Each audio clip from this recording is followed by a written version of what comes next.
Hello guys, कैसे हैं आप सब। मैं प्रियंका आर्या आप सबके लिए मोस्ट इम्पॉर्टेंट वीडियो लेके आऊँ। ये वीडियो आप सबको पता है कि जो अभी कृषि के बिल आए हुए हैं, इसके कारण क्या हो रहा है, बहुत ज़्यादा धरना प्रदर्शन हो रहा है। राजनीतिक पार्टियां भी बहुत ज़्यादा बयानबाजी कर रही हैं, काफ़ी विरोध हो रहा है। पक्ष भी इसके विरोध में काफ़ी बोल रहा है, विपक्ष भी बोल रहा है। तो ऐसा क्या है, इसके क्या बारे में, इससे क्यों विरोध हो रहा है, इन सब के बारे में आज की वीडियो में डिस्कस करेंगे। और ये जो दोनों बिल आए और जो आपका संशोधन बिल आया, उस सबको बहुत ही आसानी से समझाऊँ ताकि आपको आसानी से समझ में आ सके। इसलिए इस वीडियो को पूरा एंड तक देखना है। तो सबसे पहले आपको जो कृषक उपज व्यापार व वाणिज्य संवर्धन व सरलीकरण का बिल आया है, तो जानती इस बिल के बारे में क्या है, इस बिल के बारे में सरकार ने क्या क्या और ज़मीनी स्तर पर इसकी क्या हकीकत है, उन सबको भी हम डिस्कस करेंगे। तो सरकार ने कहा कि इस बिल के द्वारा क्या होगा कि किसानों को देश भर में कहीं भी फसल बेचने की स्वतंत्रता मिलती है। कोई भी किसान कहीं भी जाके फसल बेच सकता है। जैसे यूपी का किसान है, वो चाहे तो आपके बिहार की मंडी में अपनी फसल को बेच सकता है। बिहार का किसान चाहे तो चंडीगढ़ की मंडी में जाके फसल बेच सकता है। ऐसा गवर्नमेंट ने कहा है। अब लेकिन आप बताइए, क्या ऐसा हो सकता है कि यूपी का किसान है, हमारे जो कृषक होते हैं किस प्रकार की कृषि करते हैं। कृषक मुख्यतः क्या करते हैं, निर्वाह कृषि करते हैं। कुछ परसेंट अगर आप किसानों को छोड़ते हैं तो मुख्यतः कैसे कृषि करते हैं, निर्वाह कृषि करते हैं। निर्वाह कृषि क्या होती है, ऐसी कृषि, उन कृषि करने का मुख्य उद्देश्य क्या होता है, अपने परिवार को जीविकोपार्जन कर सकें, अपनी संतान को शिक्षा दिला सकें और उनके जो भी मूलभूत आवश्यकताएं उन सबको पूरा कर सकें। ये सब किसके माध्यम से करते हैं, कृषि के माध्यम से। वो कृषि को बहुत कम कृषक ही होते हैं जो बिजनेस के रूप में करते हैं। तो वो किसान क्या कर सकते हैं, मान लीजिए यूपी में गेहूँ बिक रहा है कि आपका यूपी का गेहूँ है 15 रुपये किलो। अब यही गेहूँ आपके जाके क्या हो रहा है, चंडीगढ़ में मान लीजिए 30 रुपये किलो बिक रहा है। ठीक है, अब क्या गवर्नमेंट ने कहा कि किसान क्या कर सकते हैं, किसान इस गेहूँ को जाके वहाँ पे बेचते मुनाफा कमा ले। लेकिन क्या आपको लगता है किसान इतनी आसानी से कर पाएंगे। पहली बात तो उनके पास इतने संसाधन नहीं होंगे कि अपने गेहूं को ले जाके वहाँ पे ले जाके बेच सकें। वहाँ की मंडियों में क्या पता कि जब तक वो लेके जा रहे हैं वहाँ की मंडियों पे दाम गिर गया तो क्या होगा, ऐसी कंडीशन की भी क्या होगा। और फिर अगर मान लीजिए अपने माल को लेके जाते हैं तो उन्हें जो टैक्स देना पड़ेगा, जो अपने भाड़ा देना पड़ेगा, जो माल के लिए पैसा देना पड़ेगा, वो सब मिला के तो क्या हो रहा है, और उनका महंगा पड़ जाएगा उनके लिए। तो इस तरह से गवर्नमेंट ने जो बोला इसका कोई बहुत ज़्यादा लाभ नहीं है। दूसरे गवर्नमेंट ने क्या बोला कि किसान अपनी फसल को चाहे तो सीधा मंडियों में बेचते हैं या फिर सीधा उत्पाद फर्मों को बेच सकते हैं। उत्पाद फर्म क्या होते हैं, अब जैसे बीकानेर कंपनी है, हल्दीराम की कंपनी है, अब ये क्या बनाती है, नमकीन बनाती है। अब नमकीन के लिए इनको क्या चाहिए, बेसन चाहिए। और बेसन किससे बनता है, चना की दाल से बनता है। अब क्या चाहिए, इस कंपनी को क्या चाहिए, चना चाहिए ना। अब कंपनी को चना चाहिए तो क्या आपको लगता है कंपनी क्या करती है, कंपनी को कितना चना चाहिए होगा। ऐसा तो नहीं कि बीकानेर कंपनी को कहे अरे मुझे तो सिर्फ 1 कुंटल चना चाहिए, ऐसा तो नहीं। अब अगर उसे फॉर्म को चाहिए तो उसे कम से कम 1000 टन और इससे ज़्यादा 500 टन, 1000 टन ऐसा चना चाहिए। अब कंपनी क्या करेगी, सीधे आएगी एक एक किसान के पास कि भैया मुझे आपसे चना चाहिए इतनी की। वो बोलेगा अरे मेरे पास तो इतने कुंटल चना है, वो बोलेगा अरे मेरे पास तो इतने का। ऐसे तो कंपनी नहीं करती।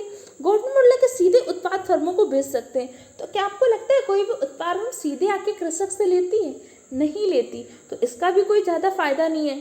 अब गवर्नमेंट कह रही है कि इसके माध्यम से क्या होगा, बिचौलियों से किसान को छुटकारा मिलेगा। अब बिचौलियों से छुटकारा मिलने का तात्पर्य क्या है, हमारे देश में कुल कितनी मंडियां हैं, ये गवर्नमेंट का आंकड़ा है कि कुल 7000 मंडियां हैं। उसी के अकॉर्डिंग गवर्नमेंट का एक और आंकड़ा जारी हुआ था कि मात्र 6% फसल ही कृषक क्या करते हैं, मंडियों में बेचते हैं। अब ये गवर्नमेंट का ही आंकड़ा है। अगर मात्र 6% कृषक अपनी फसल को मंडियों में बेचते हैं तो बची 94% फसल कहाँ पे जाती है, तो बची जो 94% फसल होती है ये बिचौलियों के माध्यम से। बिचौलिया क्या होते हैं, जिसे आप मतलब कह सकते हैं कि मंडी के बीच में, जैसे मंडी का एक अधिकारी होता है जिसके माध्यम से फसल बिक्री होती है। लेकिन कई बार क्या होता है, मंडियों में अधिकारी बिक्री नहीं करता। बिक्री का मतलब क्या होता है, उसके पास जाते हैं और अधिकारी कह देते हैं कि नहीं हमारे पास बोरा नहीं है या हमारे पास पर्याप्त वो नहीं, किसी न किसी कारण से उसको मना कर देते हैं कि आज आपकी फसल नहीं लेंगे। वहाँ पे अलग अलग प्रकार के बिचौलिए होते हैं मंडी में। वो क्या करते हैं, अब जो किसान हुआ वो अपनी फसल को लेके तो गया, अब लेके गया, अब वहाँ पे उसने बोल दिया कि आज तो फसल नहीं ले पाएंगे, आज खरीद बिक्री जो केंद्र है बंद है, किसी कारण से ऐसा हुआ। तो क्या हुआ, अपने ट्रैक्टर से लेके गया, उसने कुछ अपना भाड़ा लगाया, कुछ लगाया। अगर उसको वापस लाता है तो दोबारा लेके जाएगा तो क्या होगा, उससे फिर उतना ही भाड़ा लगाना पड़ेगा ना। इसलिए वहाँ पे क्या होते हैं, अलग अलग बिचौलिए होते हैं जो एक प्रकार के व्यापारी होते हैं। वो क्या करते हैं, किसान से फसल ले लेते हैं। किसान से फसल ले लिया, अब इस फसल को फिर क्या करते हैं, बड़ी बड़ी फर्मों को, बड़े बड़े व्यापारियों को बेचते हैं। इसी कारण आपके बिचौलिए भी तो विरोध कर रहे हैं। उन्होंने कहा कि हमने जो स्टोर बनाए, बहुत बड़े बड़े स्टोर बनाए, गोदाम बनाए, इनका क्या होगा? क्योंकि अभी आगे आप पढ़ेंगे कि अब आगे है कि कृषक भी चाहे तो अपनी फसल का जो है भंडारण कर सकता है, उससे हम आगे पढ़ेंगे। एक तो ये बात है। अब दूसरा पॉइंट क्या बनता है कि जैसे आप मान लीजिए इस कृषक के पास क्या था, टमाटर की इसने खेती की।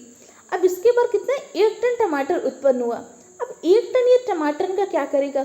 अगर इसको अच्छा मुनाफा चाहिए तो क्या करे, उस टमाटर को एक एक करके ऐसे फुटकर में बेचे, मतलब सब्जी की ठेला में ऐसे लगा के बेचे तो ज़्यादा महंगा बिकेगा। क्योंकि आप सबको पता है जो फुटकर में चीज़ बिकती है वो ज़्यादा महंगी बिकती है। जैसे अगर फुटकर में मान लीजिए बाजार में 40 रुपये प्रति किलो टमाटर है, तो ये बिचौलिए आपसे क्या करेंगे, 25 या 30 रुपये किलो टमाटर ले लेंगे। तो आप किसान के पास दो रास्ते हैं, या तो क्या करें, वो जाके 40 रुपये किलो टमाटर बेचने के लिए गली गली में जाए या बाजार में बैठ के, तो उसके लिए 1 टन टमाटर कितने समय में बिकेगा आप सोचिए। और फिर किसान को कोई मार्केट लगाने भी नहीं देगा, क्योंकि किसान को कितना, केवल 10 दिन के लिए मान लीजिए लगाना है, क्योंकि उसको सिर्फ अपने 1 टन टमाटर बेचने है। उसके बाद तो फिर उसको अपना टमाटर उगाना है, अन्य खेती करनी है। तो ऐसे क्या होता था, जो बिचौलिए क्या करते थे, तुरंत उनसे ले लिया कि टमाटर किसान गया, बिचौलियों ने तुरंत उससे 25 या 30 के भाव में ले लिया, फिर उसको जाके 40 के भाव में बेचा। तो इससे क्या होता है, दोनों को लाभ होता है। तो पहली बात तो किसान को झंझट से मुक्ति मिल जाती थी कि आप 1 टन टमाटर को ऐसे तो नहीं बेचते वो महंगे, तो वो भी से लगता था कि तुरंत बिके और वो अपना दूसरा काम देखे जाके। और इधर बिचौलिए फिर क्या करते थे, उसको ज़्यादा दामों पे उत्पाद फर्मों को बेचते थे या फिर बड़े बड़े बिजनेसमैन को। अब जैसे सॉस बनाने वाली कंपनी को टमाटर चाहिए, तो सॉस बनाने वाली कंपनी का कोई भी बंदा वहाँ के खड़ा तो नहीं रहेगा ना कि मुझे आज इतने 5 टन टमाटर चाहिए। अब 5 टन टमाटर के लिए वेट करेगा कि किसान आए तब लूँ, तो वो तो जाते किसके पास, सीधे बिचौलियों के पास जाता है। उससे बोलते मुझे इतने टन का टमाटर चाहिए, तो बोलते हैं कि हमने 30 रुपये किलो लिया, आप हमसे 35 रुपये किलो ले लीजिए। इसको भी फ़ायदा हुआ, उनको भी तुरंत मिल गया। तो गवर्नमेंट ने इसको कहा है कि बिचौलिया बंद हो जाएगा, लेकिन बिचौलिए से क्या हो रहा है, किसान को भी नुकसान हो रहा है, इसके अलावा क्या हो रहा है, दोनों को दिक्कत हो रही है।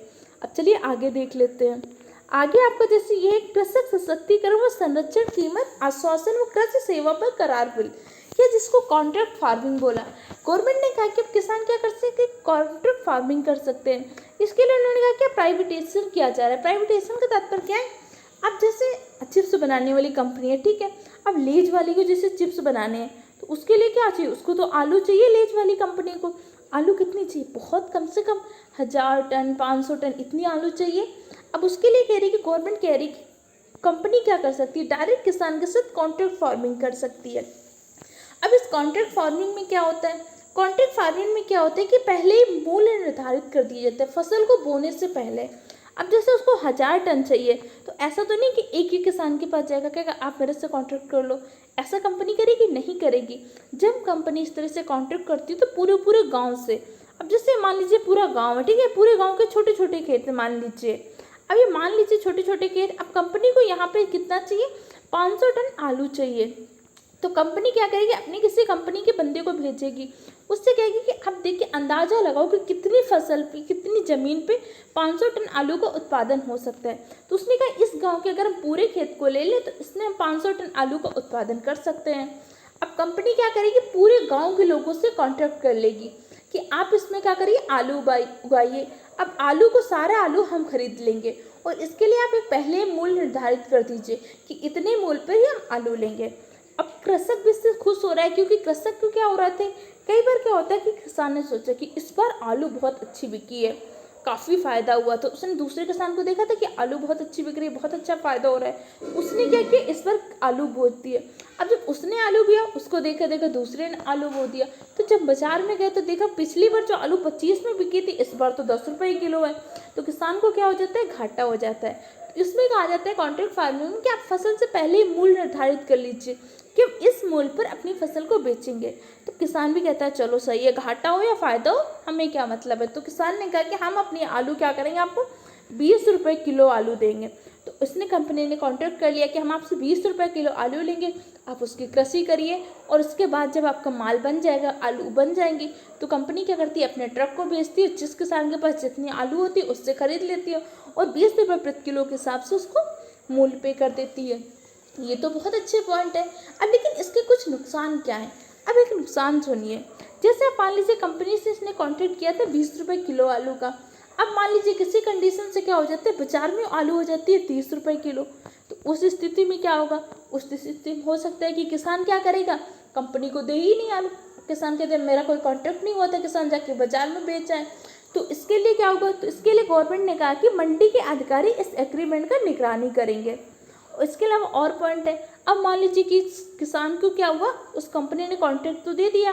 अब एक ऐसी कंडीशन आती है कि लेज कंपनी को हो गया नुकसान। अब लेज कंपनी ने कहा कि हम तो वैसे घाटा में चल रहे हैं, हम क्यों लेंगे आलू, अब इस किसान का आलू कौन लेगा?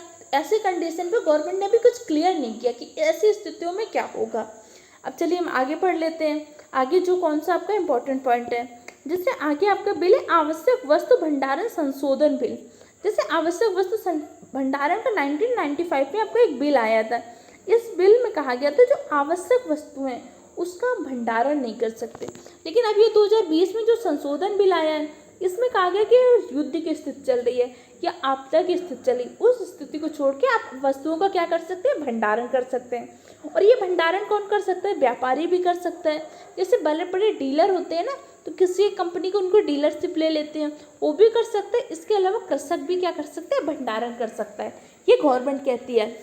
लेकिन आपको पता है कि कितने % कृषक ऐसे होंगे जिनके पास भंडारण की कैपेसिटी होगी, जिनके पास कोल्ड स्टोरेज होंगे, जिन पर अपने अपने बड़े बड़े गोदाम होंगे। बहुत कम किसानी ऐसे होंगे जिनके पास अपने गोदाम होंगे, जिनके कोल्ड स्टोरेज होंगे। तो ये भंडारण कौन करेगा? तो ये भंडारण आपका डीलर करेगा। अब डीलर कई बार क्या करता है, जैसे आप मान लीजिए आपके शहर में एक डीलर है, उस डीलर के पास क्या है, जो सरसों के तेल का डीलरशिप ली है।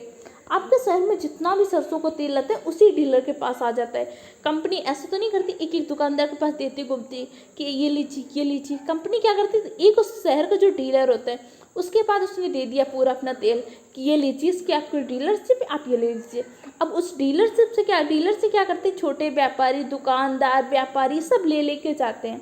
अब वो डीलर क्या कर देता है, सरसों के तेल को उसने क्या कर दिया, स्टोर कर लिया। डीलर आते हैं, डीलर के पास क्या होता है, दुकानदार आते हैं, व्यापारी आते हैं, तो बोलते हैं अरे सरसों का तेल आ ही नहीं रहा, तो बताइए मैं क्या करूं।